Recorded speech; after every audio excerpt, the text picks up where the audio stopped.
Welcome to the second of our 4 distinguished faculty lectures for the 2022-2023 academic year. It seems like everyone has found a seat. And thanks so much for joining us today. I'm Tricia Serio, and I'm the provost, and I want to thank you for joining us today for the distinguished faculty lecture, Forgotten Lives, What They Mean and Why They're Important, presented by Gretchen Holbrook-Gerdzina, the Paul Murray Kendall Chair in Biography and Professor of English in the College of Humanities and Fine Arts. Before we begin today, I'd like to take a moment to explain how this event will proceed. After Professor Gerdzina's presentation, there will be an opportunity for questions, and Professor Gerdzina will then be presented with the Chancellor's Medal, which is the campus's highest recognition. At the conclusion of today's events, we'll have a reception with a special menu prepared by UMass Dining, and a recording of this lecture will be posted on the Distinguished Faculty Lecture website in the coming days. So now it's my great pleasure to introduce Barbara Krauthammer, who serves as the Dean of the College of Humanities and Fine Arts. Dean Krauthammer, will you please introduce our distinguished lecturer?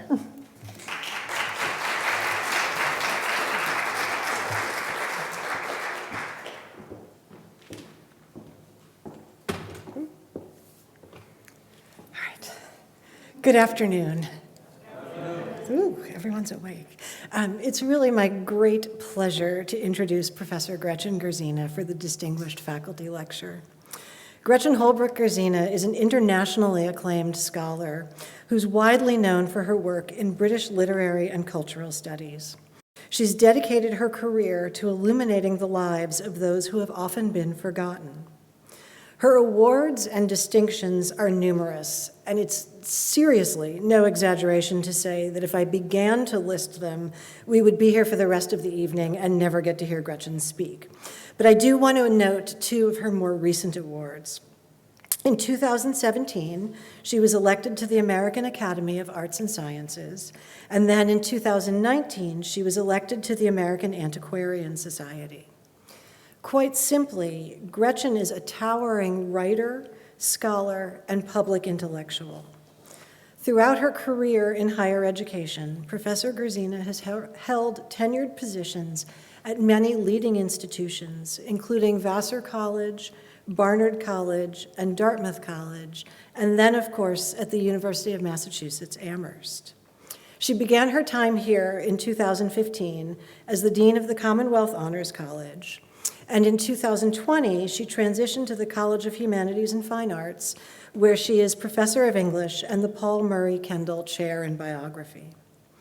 Gretchen is a prolific scholar, having written and edited 9 influential books, with 2 more in progress, on subjects ranging from the English painter Dora Carrington, to Frances Hodgson Burnett's The Secret Garden, to the lives of African Americans in 18th century New England, and to her vast body of scholarship on Black life in 18th century England.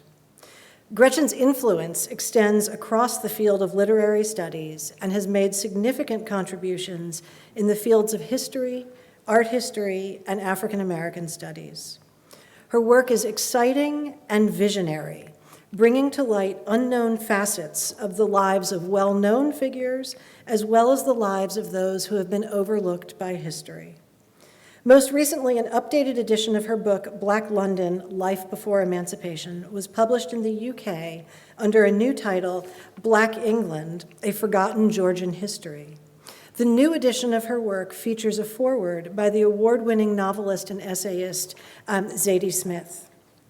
In addition to her achievements as a researcher and writer, Gretchen is an internationally recognized public intellectual. She hosted a nationally syndicated radio program called The Book Show for 15 years. She's appeared multiple times on television in both the US and the UK, including on the BBC's Radio 4, which aired her 10-part series, Britain's Black Past. And she's been featured a number of times on National Public Radio, including on the news show All Things Considered. So I'd like to end, as I said, I could go on all night telling you about Gretchen, but I'd like to end on a personal note.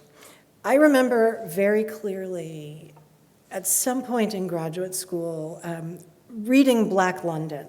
And I have to confess, and I don't know if I've told you this before, I owe you a royalty payment because I photocopied the library's copy of it in graduate school. But I did order the new copy, so maybe it evens out. But I remember reading Black London and being so grateful that I had that book. When I was in heated seminar discussions with classmates and faculty, and some prominent faculty at my institution, historians of Europe, of England in particular, who insisted there were never any Black people in England in the 18th or even early 19th centuries. You are truly an intellectual pioneer. Your work has been so influential, not only for its scholarly contributions, but also for opening new avenues of inquiry and models of leadership for women of color, faculty and students in the academy at large and here at UMass. Gretchen, you are a force. You are brilliant, creative, insightful, and determined, and it's my great pleasure to know you and to honor you today. Thank you.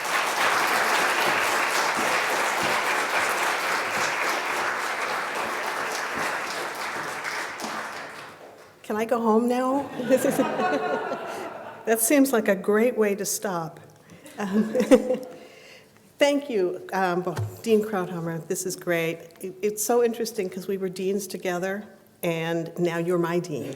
This is great, so I'm on my best behavior today. Thank you also to Provost Serio. I have to learn to say that now.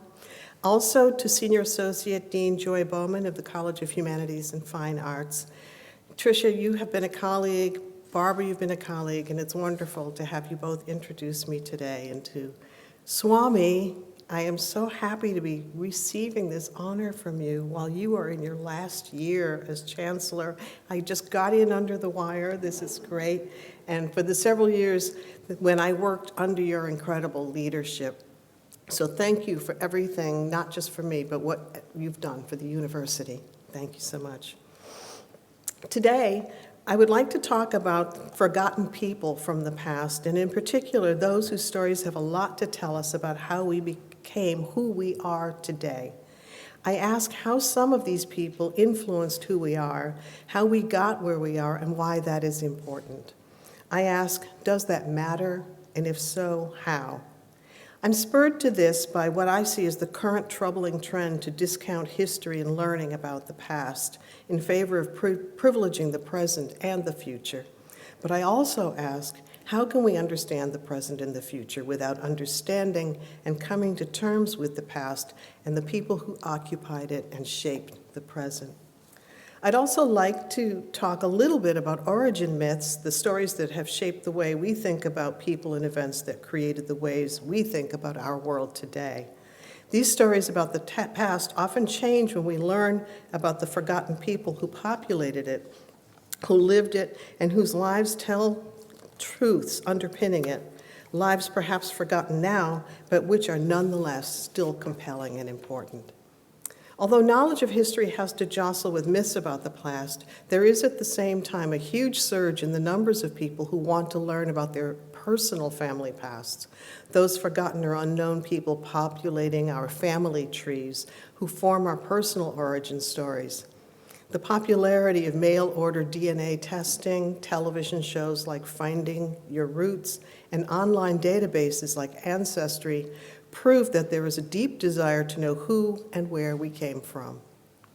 Today, I'm going to argue through a few stories of some actual people whose lives and influences have been lost, at least for a time, is that there is much to learn from forgotten people. My hope is that through them we can collectively become part of a larger story of place, time, and ways of seeing the world. In some cases, learning about their lives has changed the way that I have thought about my own. So this talk is also a journey that I'm inviting you to join me on, to find out who these once forgotten people were and why they should matter to us now. First, though, I'd like to begin a little closer to home with a personal family story and origin myth. Mom.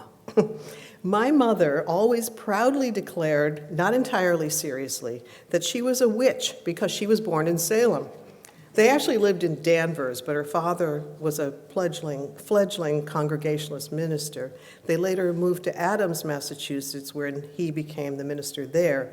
But she was born in the Salem Hospital, which was close enough for her to embark on her own early myth-making, especially since she was always a bright child, but one with a very rebellious streak. This suited her image of her young self.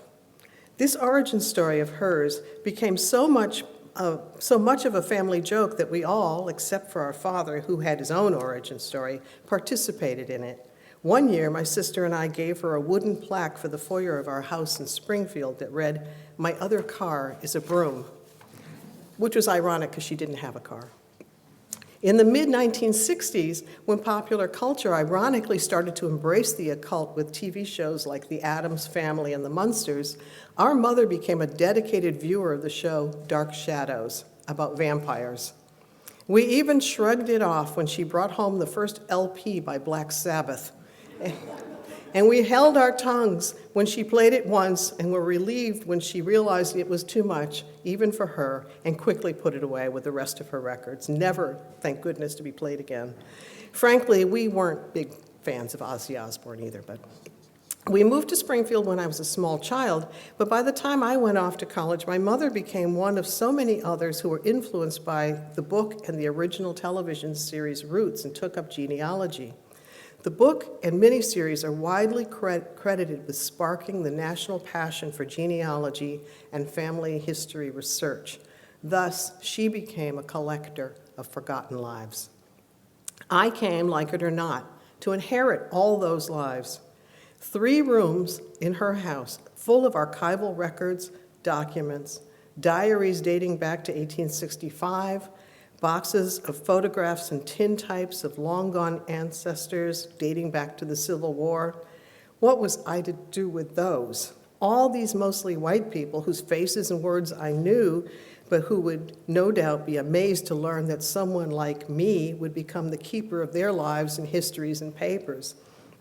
My mother teamed up with a Southern genealogist to try to trace my father's ancestry as well, and found some of them enslaved on a North Carolina plantation before the other Great Migration.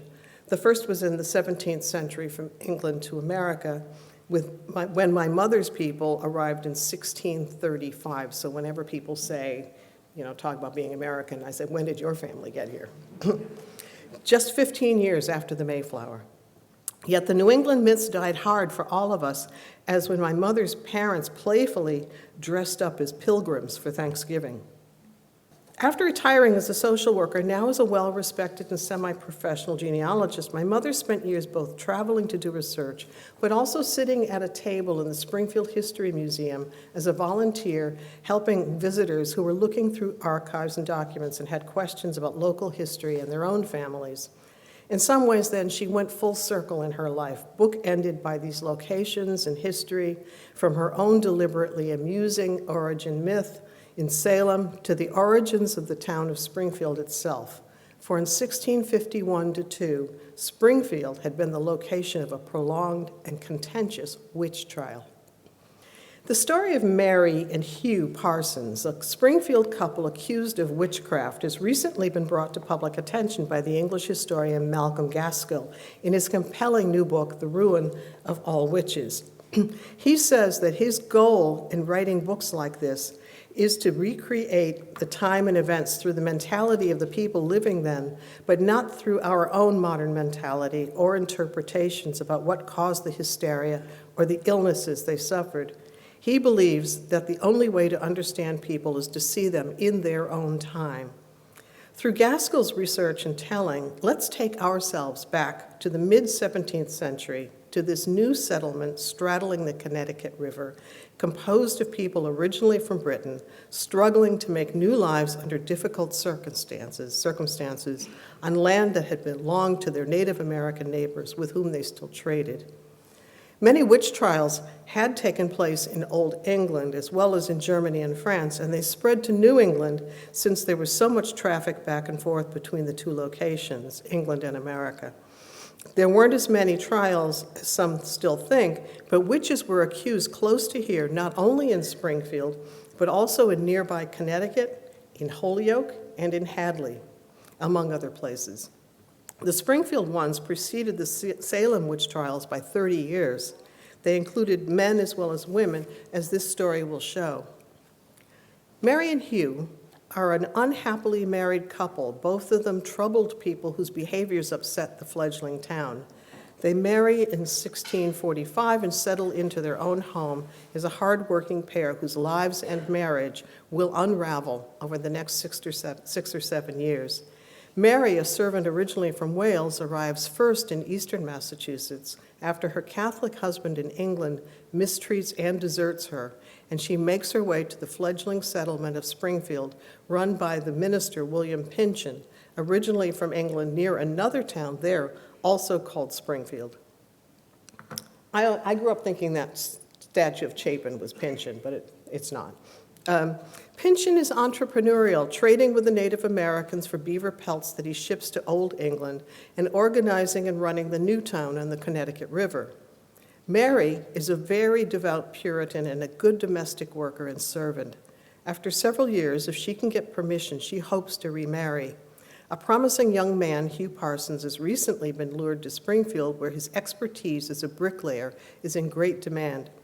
Mary discusses her dilemma about her missing first husband with her mistress, who takes the issue to Pynchon, who in turn takes the case to authorities in Boston, where Mary's desire to remarry is finally approved. Hugh is ambitious and hopes to get ahead to acquire more land and money. He works long hours and even then can't seem to achieve his dreams. However, when his and Mary's first child, Hannah, is born, Mary is no longer able to help Hugh as much as he wishes. Mary also certainly suffers from serious postpartum depression, which worsens with her next 2 confinements and births. She is exhausted, begins to have visions, and even more than others around her, begins to blame misfortunes of nature, inexplicable events, and odd behaviors to witchcraft. One of her accusations is against a woman in Connecticut, and it costs the Parsons a heavy fine for libel, setting Hugh's plans for advancement even further back. Witchcraft, people then believed, could be seen in certain observable signs. Witches had familiars in the form of animals.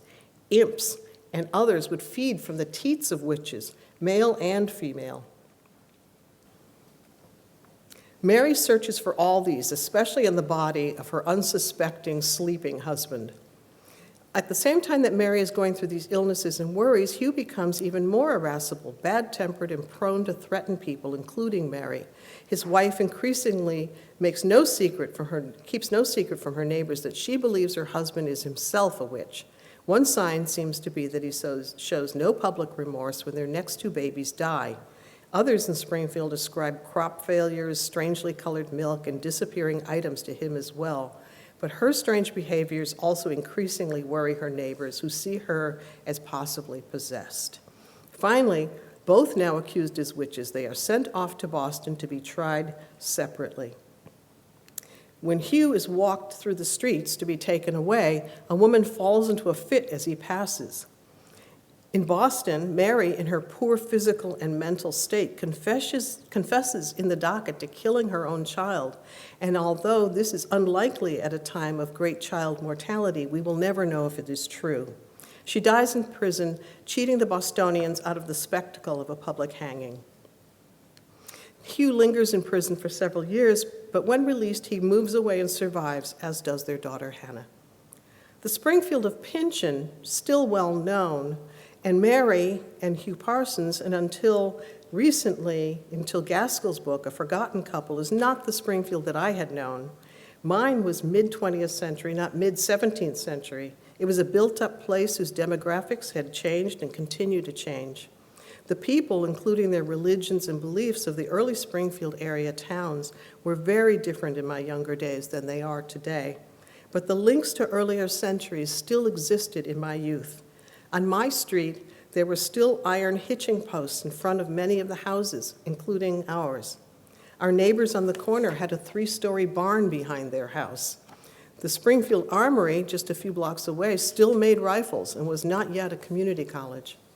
On weekends throughout my childhood, we made regular visits to the museums, where one of my favorite exhibits was the Brewer Kitchen, where I would peer beyond the rope into the small room that showed how the early white settlers like Mary and Hugh had lived. The past was therefore very much present then, but witchcraft? The resurrected story of Mary and Hugh takes us to a time when Springfield was a rural, struggling settlement where wildlife, capitalism, and the supernatural coexisted. The Parsons story puts the city into a continuum in which fervent beliefs were taken seriously, dead seriously, often out of fear of the otherwise inexplicable. According to Gaskell, witchcraft accusations stemmed from conflicts, interpersonal, and what he calls tensions between neighbors over land and authority, economic change, polarizing cultures around land and money, wavering political authority, waves of alarming misfortunes, and a sense of demonic attack. All these existed wherever accusations of witchcraft took place. Does any of this sound familiar? These were the same conditions that gave rise centuries later to theories like QAnon and other conspiracy theories. Poor Mary and Hugh, each struggling with their own demons, if not with the devil himself, were the victims of a difficult life whose only interpretations of events came from trying to explain the inexplicable. Some of this is still, or again, with us today, and should make us realize that while this past is long forgotten by many, similar situations and conditions still can exist and should cause us to worry when they arise. A quick tangent.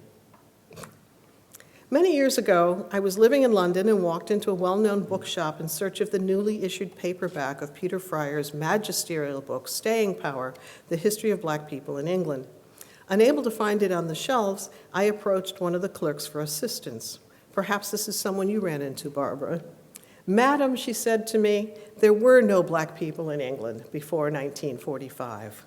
She was referring to 1948, the arrival date of the ship the Empire Windrush, which brought mainly Jamaicans to London at the request of the British government to help rebuild the economically ravaged country and a city partly destroyed by the Blitz. Many people today still believe that this was the first arrival of black people into Britain.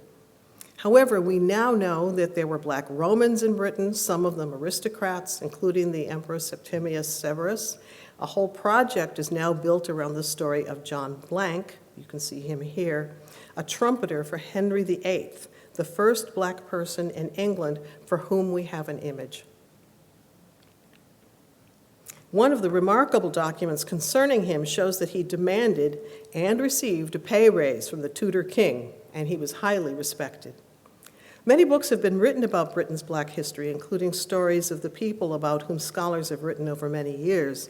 Long preceding the arrival of the Windrush, there was a large influx of black migrants from England who had fought on the British side in the Revolutionary War in exchange for promised freedom and pensions in England.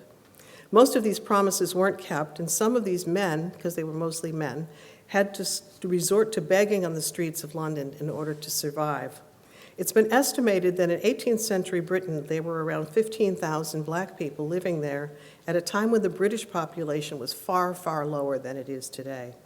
Most were men, and many married white British women with whom they worked. But there were also prominent names among some of these black men in England. And very quickly, this was taken to be on the left, a portrait of Olaudah Equiano. It's now been disproved that it's not him, and the museum where it's housed in Exeter has mounted a big show and an exhibition and some events to prove that it wasn't him. The other person is Ignatius Sancho, who was a wonderful writer, correspondent, and a composer of music. Once they decided this wasn't Equiano, they decided that it must be Sancho instead. And I think it's just because if you see two black men wearing nice red waistcoats and jackets, then they must be the same person. But in fact, it's an unknown person on the left. Black men outnumbered black women, but among black women, there were also heiresses whose white West Indian fathers sent them to England for education and had interracial marriages as well as served as servants. The double portrait of Dido Elizabeth Bell and her cousin Lady Elizabeth Murray, both the grandnieces of the famous judge Lord Murray, has now been told in the film Belle, which is films do changed and exaggerated the facts. New research in England by Sarah Murden and also by Etienne Daly have done much to fill in Dido's story and tells us that despite popular belief, she was not born into slavery, nor was she ever enslaved. She was well taken care of and loved and inherited enough money to buy a newly built house in Pimlico, where she and her French husband and their children lived. This cousin's portrait hangs in the Murray home, Scone Palace, in Scotland, where it is much admired. Scotland, too, has its own history of slavery and runaways, now detailed in important books by Simon Newman. Black children and servants stand in the backgrounds of dozens and dozens of paintings from the 16th through the 18th centuries, proving their early presence. The English have their own mythologies of origin and demographics, and these black people often run counter to these beliefs. Researchers who present their findings are often met with anger and disbelief when no longer forgotten people, particularly if they are black, are brought to light. Genealogists trace their roots back to these people now. The books and research keep coming, such as in the books by Nicholas Draper, Catherine Hall, and others, which show that the money compensated to British slave owners when Caribbean slavery ended built the England that we know today. Famous banks, institutions, and real estate were all made possible by this money. If you go to London, you will walk past and through these places, often without learning how they came to be and the forgotten people who made them possible. Let's now leave 18th century London and my little tangent, because I like England a lot, and return to America. It's 1891. And a 26-year-old black woman is sitting in her family's house in Chicago, busily writing. She is filling the sheets of paper with a novel about people in England, a country she has never visited. The characters in her story are well off, but Sarah, that's her name, herself lives in a fairly middle-class house in the city. At the back of the house is a stable, and this is the actual house. I think it's got new siding and been renovated. At the back of the house is a stable or coach house where the family keeps the carriage she sometimes drives into town to run errands or to visit friends. Her father, John Farrow, was born around 1835 in Kentucky. His wife, Jemima Jane, known as Jane, was born the same year in Missouri.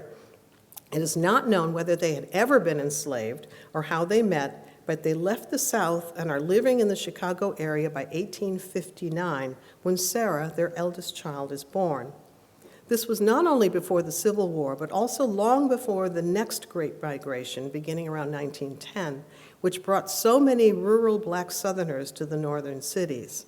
Chicago, at the time the Farrows arrived, is predominantly white. The 1845 state census counted only 140 African Americans living there then, which was nevertheless a steady increase from the previous census. The Farrows eventually settled in the area of Chicago called Avondale, although sparsely settled at the time, and it was occupied primarily by German and Lithuanian immigrants. But this changes somewhat in 1869, when an enterprising African-American Methodist minister named Reverend J.B. Dawson bought several acres of what was then prairie land in 1869, giving it the name Avondale, which is still used today. Dawson, quote, divided the acreage into city lots and sold them at minimum price to encourage home owning in the city, end quote. For this, he was later commended by the city, and an avenue was named in his honor. While it cannot be proved, it seems likely that the Farrow family buys their lot and builds their house on Allen Street as part of Dawson's lots when Sarah is still a child. Evidence suggests that Sarah and her younger sisters Elvira and Amy grew up as middle-class children. John works as a butcher, their mother is a housewife, but they are able on a single income to build the house on Allen Street, near what is today the prosperous Logan Square area, with a stable behind their house on their own property.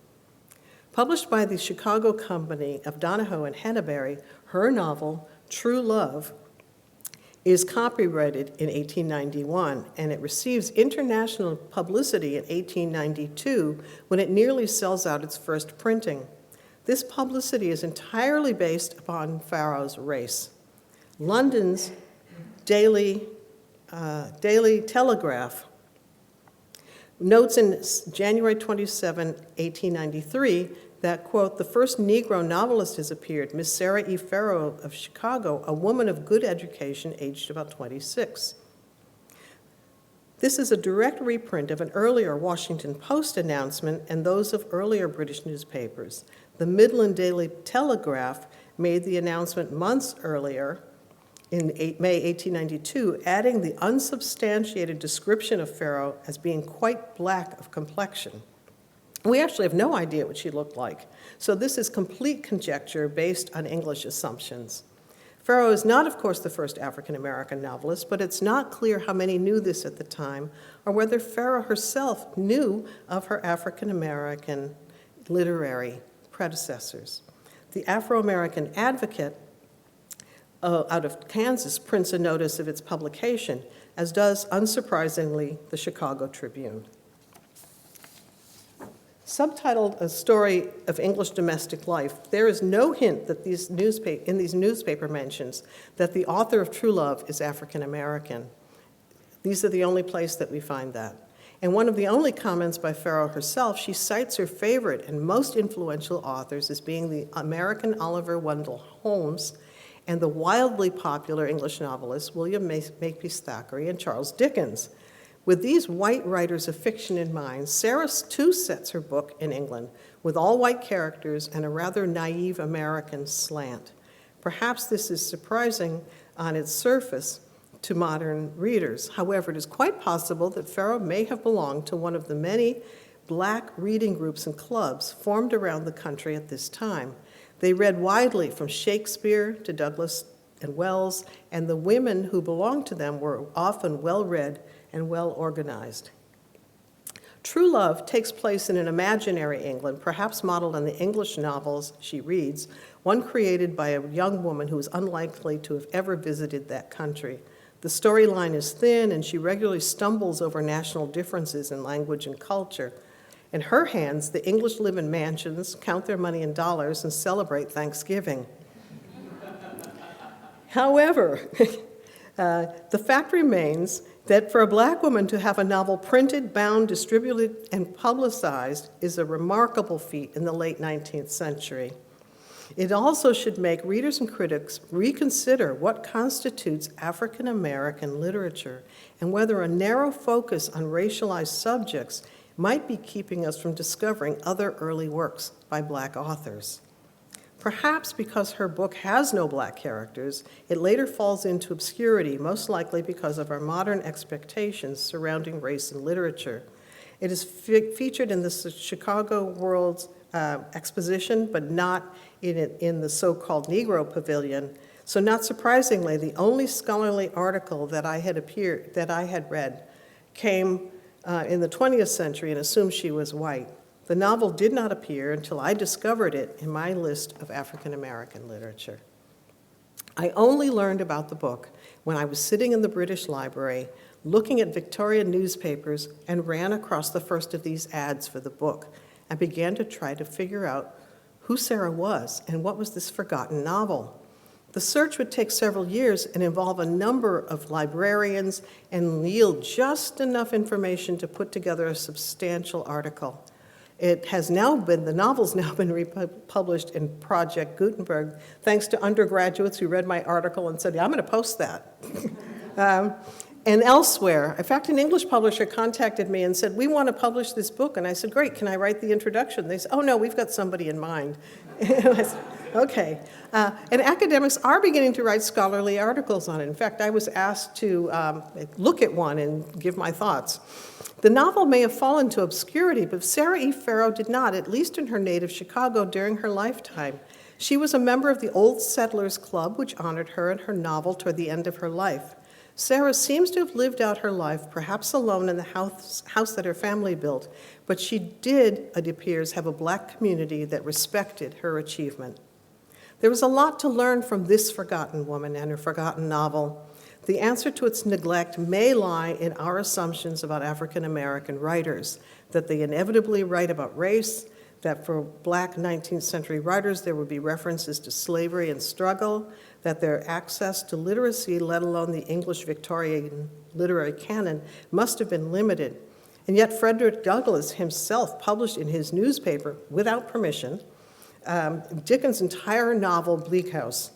By using a narrow canonical lens to study literature, we may well have cut off a vital understanding about who Black women were, what they read, and what they wrote. By assuming that early Black writers and readers only engaged with the works of people who looked like them, we could be losing sight some of the complexities of literary study. And now back to our region. I started this talk with a couple who lived in Springfield 400 years ago, and I will bring us back even closer to home with this last story about a remarkable couple who lived in Deerfield and Vermont over 300 years ago, just up the road from here. They are no longer forgotten as they once were, but their story will also make us rethink the origin myths about our part of the world. Along the way, there have been legends, misinformation, and surprises in their story and about who actually lived here. It's 1718. A young minister and Yale graduate, Benjamin Doolittle, moves to the tiny settlement of Northfield, Massachusetts, with his new bride, Lydia Todd. They bring with them a young enslaved teenager named Abijah Prince. Was Abijah, as he was often called, a wedding gift? It was not unusual for northern congregations to purchase slaves for their clergy, and that includes Massachusetts. I found records of that from congregations. As the years pass, the Doolittle's family expands. Warfare with the French-backed Native American people increases, and the little settlement of Northfield grows. Abijah is to live in this small, remote place until he is in his 50s. He is not free, but does everything a settler must know how to do: cut down trees to fortify houses, farm, use a rifle both for protection and hunting. He makes trips into nearby Deerfield with Reverend Doolittle, but sometimes on his own to purchase supplies. After a number of years, a girl named Lucy, stolen several years earlier from Africa and still enslaved, joins the Deerfield household of Ebenezer and Abigail Wells. This is their house in Deerfield. You can still see it. In fact, you can tour it. An enslaved man named Caesar is already living in their house. They live in what we call the street, where in 1752, no fewer than 17 other enslaved people also live on that one street in Deerfield. Lucy is 25 years younger than Abijah, but as she matures, she's popular among those living in Deerfield. She's a lively speaker and much liked among those who visit the Wells' Tavern, where she also works. Probably sleeping by the fireplace in some seasons, in the attic in others, she helps Abigail in the household. Abigail probably teaches Lucy how to read.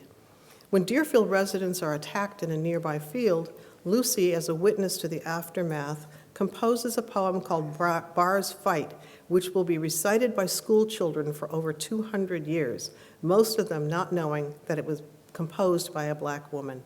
It still appears in anthologies. While Lucy grows up, Abijah also chafes against his enslavement, although he is given a lot of leeway in his movements, and he plots a way to freedom. First serving in the French and Indian War, with Doolittle's permission, he meets and serves under a well-off Deerfield merchant of the Williams family. He convinces another Northfield man, Aaron Burt, to buy him from Doolittle and hands over his military pay to Burt in exchange for his manumission. He travels a bit, living with a Black family in Northampton for a while, although he needs to, and also works for Williams in Enfield for a while. To be a full citizen of Northfield, though, he needs to do two things: own property and pay a poll tax, and these he manages to do. And then he completes his new situation by proposing marriage to Lucy as a free man. They are married by Williams and settle on a piece of Deerfield land known for over a century as Abijah's Brook. There they begin to raise a family, When land in Vermont begins to be allotted, Williams is given a large portion in Guilford, where my husband and I would later live. In exchange for clearing part of this land as required by law, Williams gives Bijah 100 acres of Williams's property. Their older children have left home by now, but Bijah, Lucy, and their two youngest sons now settle on their own land in Vermont, becoming among the very first non-native settlers of Vermont, before most white settlers were even there. This is their cellar hole. They move into an old age on this property, building stone walls, a house, and barns. This therefore means that nearly the very first Vermont settlers, excluding Native people, were this black family. Not everyone is happy that they are there, especially not their neighbors across the road, well-off people from Connecticut, which is at that time still a slave state. They hire local men to try to run the princes off their land, burning their hayricks and attacking their mulatto servant. But Bijah over the years has taught his family the ins and outs of the law, bringing lawsuits against those who owe them money or attack their sons. Lucy now takes the legal reins as Bijah is becoming elderly. She travels to Norwich, Vermont to plead with the governor and council to offer them protection. After several days, this is granted, and she returns home. When Bijah dies at 88, Lucy and her two older sons travel west to Sunderland, Vermont, where Bijah had acquired another 100 acres earlier. When they arrive, however, they discover that decades earlier their land had been acquired by someone else. They end up back in court for 7 years, this time with her oldest sons taking charge, as the town tries to figure out what to do with them. Finally, a settlement is reached, and the princes are given a small plot of land and a house. And you can see where their land is, in the middle, marked for posterity. The town supports them, including the white wife of one of the sons. The town refers to these children as the white Negroes. Lucy is hugely popular. Blind in her old age, she has memorized the Bible, probably the New Testament. When she dies at 97, she is reputed to have traveled yearly back to Guilford to commune with Bijah at his gravesite.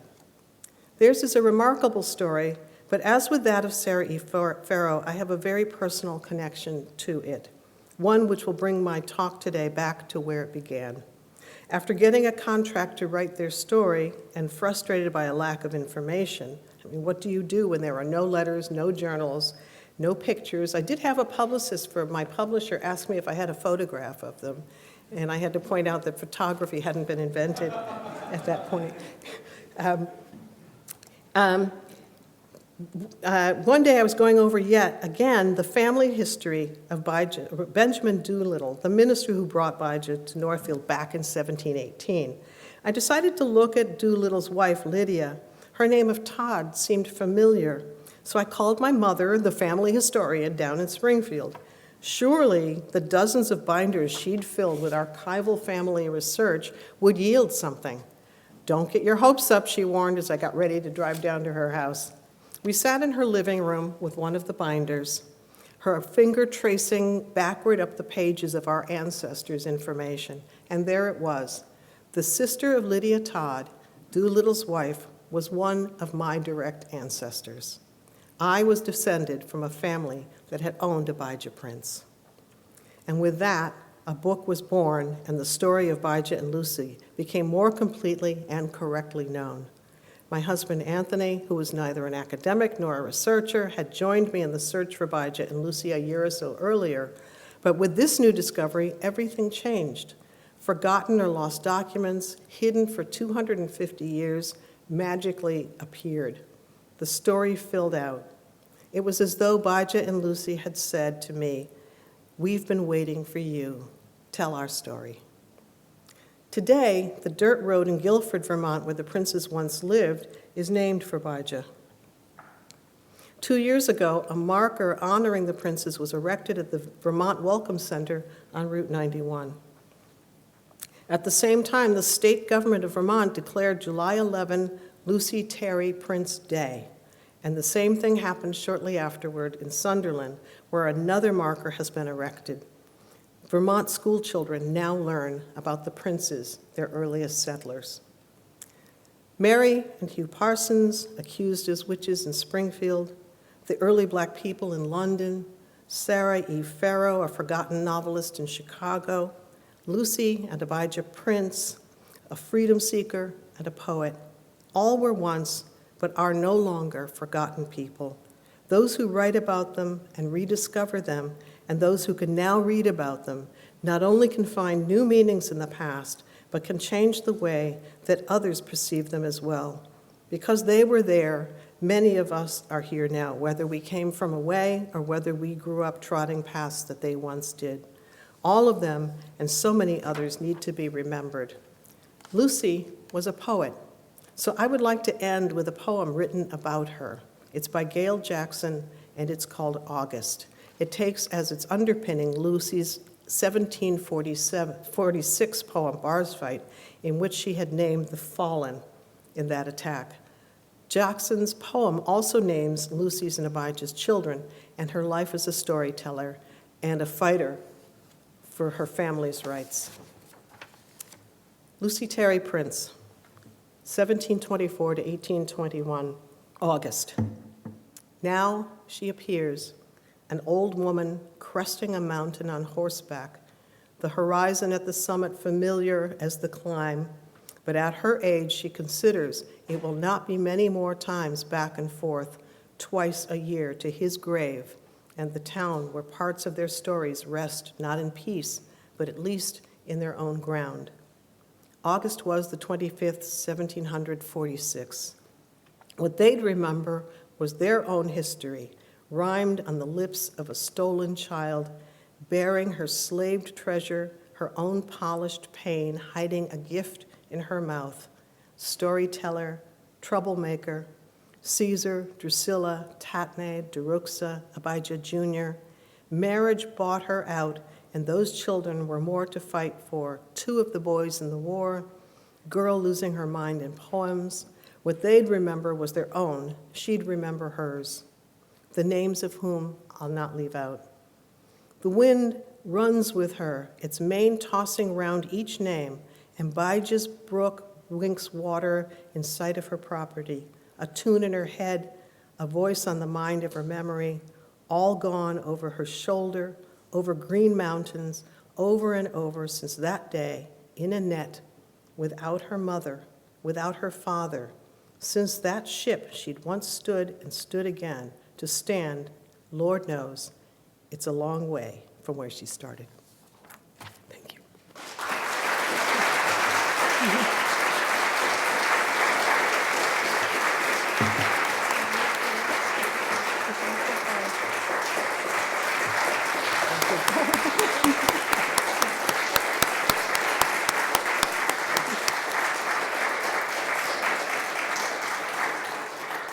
Gretchen, thank you so much. You started your lecture with the question about whether these lives matter. And in this captivating lecture, I think you've shown us how much is lost in losing those stories to history and how much we have to gain by resurrecting them. And I thank you for doing that and for sharing that with us. It was absolutely astounding, amazing. Now I'd like to open up the floor to questions. And Gretchen, I'll let you call on people. If you have questions, please come forward to the microphone so that everyone can hear. It's because it's being recorded. I think it has Yeah. to be on there, right? Yeah. There don't have to be questions, but I'm happy to answer them. And I can fill in a couple little things. Maybe I'll start with a quick story about True Love, the novel. Can you hear me without the mic? Oh, you need the mic, sorry. There were only 2 copies extant of that novel. I found one in the new Harold Washington Library in Chicago. And they would not let me photograph any pages, or the book had not been read for 150 years, but they wouldn't let me do that. And then I found another one at the University of Illinois at Champaign. And they were really nice, and they just digitized it and sent me a copy, which is how the student managed to get it on Project Gutenberg, because she found it digitized. So there were 2 copies in the world, and one day, about a year after that, I had an idea, and I went onto eBay, and there was a copy of it for $175, and I bought it in about a second and a half. And it arrived. I don't know, somebody's grandmother owned it and they were clearing. I don't know what happened. Anyway, I bought this book and I wrote this article, and thanks for all the people at UMass who helped me write it, because I actually wrote it while I was on a train crossing the country, and it got published electronically before I reached California, which was great. So then about 2 years ago, I was looking at Swan Galleries, and they were doing a sale. They were getting books that they wanted by women. And I said, well, wait a minute, I have a book. So they put it up for auction, and on the day of the auction, I forgot, and I started looking, and it had gotten up to $8,000 by the time I remembered to look. I mean, they got their commission and everything, but I thought, okay, Sarah, we're done. This person have it. But apparently there was spirited bidding amongst a couple of people, which was a very exciting thing for me. So this book is no longer forgotten. Somebody probably has it squirreled away. I was hoping it would go to a university library, and I even emailed some librarians I knew, and I said, hey, you might want to take a look at this. There are only 2 others. But I think the person who got it was very happy to have it, and I was very happy to have his money, frankly. So that was fine, too. Any questions? Yes? Yeah. It is. But Phyllis came later. Phyllis is the first published African-American poet, and there may well be others who are not published. I mean, I'm assuming there were other poets, but Phyllis Wheatley was probably a better poet. Lucy was more of a balladeer. I mean, I don't know if she could write, she could read, but she composed it in a sing-songy way that children could easily memorize it. And it was first published, finally, 100 years later, in the Springfield Republican, in the newspaper.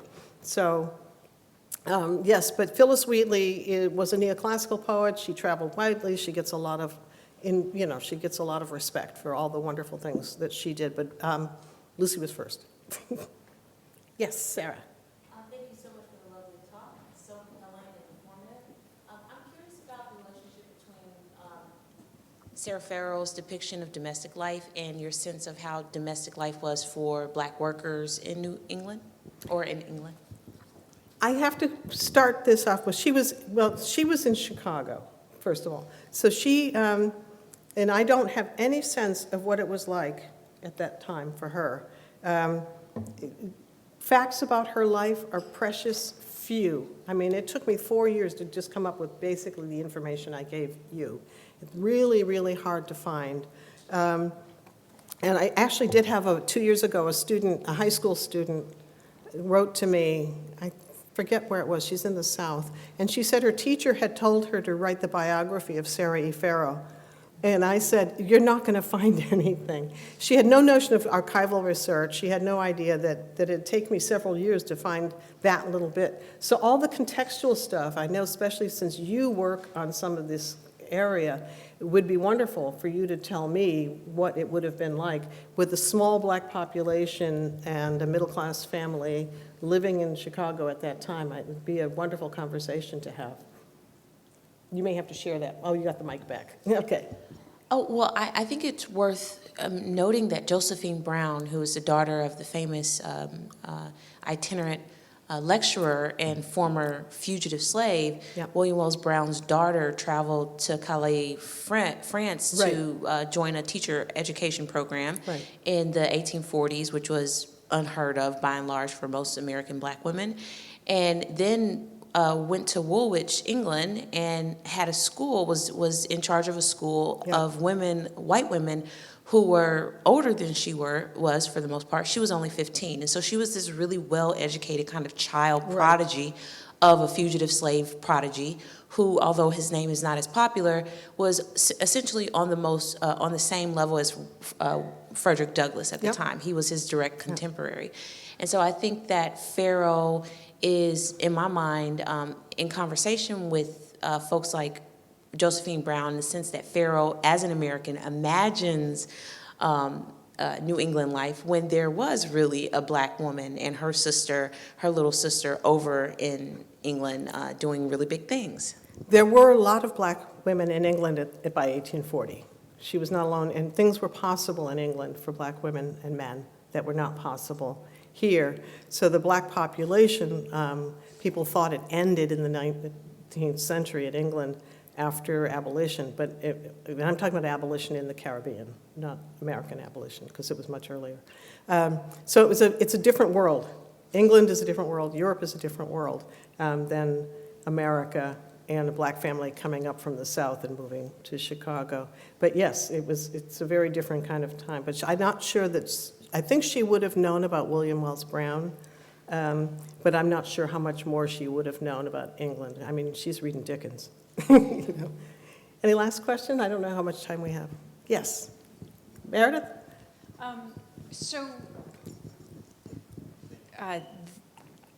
There are so many forgotten stories, of course. So how do you find them, find enough to decide this is a story worth pursuing, and then run with them? So talk about your process. People have asked me, how do you find an unfound story before? And I say serendipity, accident. You're reading the right newspaper at the right time and you run across an ad. It would be wonderful to find more of them, and there are more, because behind every one of these people are hundreds of others, and that would be wonderful to try to explore. People are doing much more with it now, but I wanted to make sure to not just talk about race in here, but that's why I started with the Parsons, to say place is really important too. What is it like to be a woman in early Springfield who's accusing her husband of witchcraft? What is it like to be a black woman who's helping her husband go to court and save their property and raise their children? And then find out behind those people. The problem you have is that other people write about them if they don't write about themselves, and what they write is not necessarily correct or true. I can't tell you, there are numbers of people who claim to have freed, their families had freed Abijah Prince, and then we found out later, no, that Abijah, finally, he managed to do it himself. And that just takes years and years of digging. Every book I've written took 7 years to write.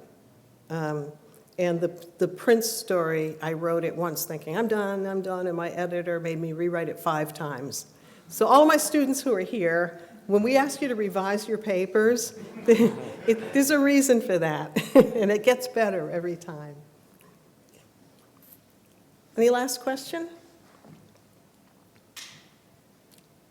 I think we're done with that, my portion.